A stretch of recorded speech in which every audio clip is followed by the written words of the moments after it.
tant que ministre de l'Agriculture,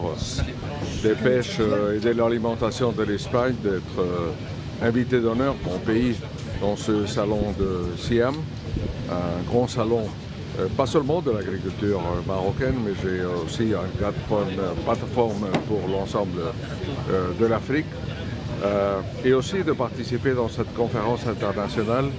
qui est pour nous très importante parce qu'elle elle signale et on discute des défis communs que nous avons entre le nord de l'Afrique et le sud de l'Europe, entre l'Europe et l'Afrique, comme sont le changement climatique et les conséquences pour la production d'aliments. C'est clair que la réduction de la pluviométrie, les températures plus hautes sont un grand défi face à nous. Nous devons lutter dans deux fronts. Un front stratégique en réduction des émissions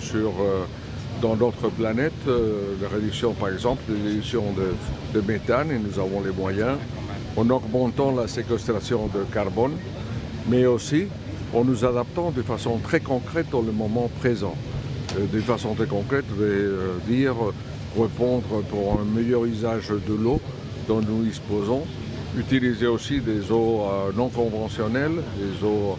régénérées ou dessalées, tenir compte de nouvelles variétés et la sélection de variétés végétales dans la production alimentaire et finalement aussi tenir compte des nouvelles techniques d'édition génomique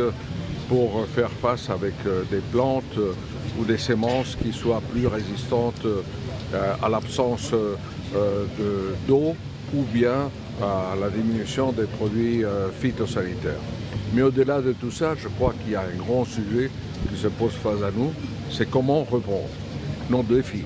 Alors je crois que dans les grands défis, il faut des grandes réponses. Et nous avons pas seulement une nécessité, mais nous avons une opportunité de renforcer la coopération entre l'Europe et l'Afrique, entre l'Espagne et le Maroc. J'en suis ici partie prenante et je souhaite que nous ayons l'occasion de continuer de travailler, pas seulement dans la recherche et les réponses que nous donnons à nos agriculteurs et à nos éleveurs, mais bien sûr dans les réponses du point de vue de la sécurité alimentaire de l'ensemble de nos deux continents, mais aussi du monde dont nous devons faire réponse. Pour suivre toute l'actualité d'EcoActu.ma, inscrivez-vous sur notre chaîne YouTube et rejoignez notre communauté sur Facebook et sur les autres réseaux sociaux.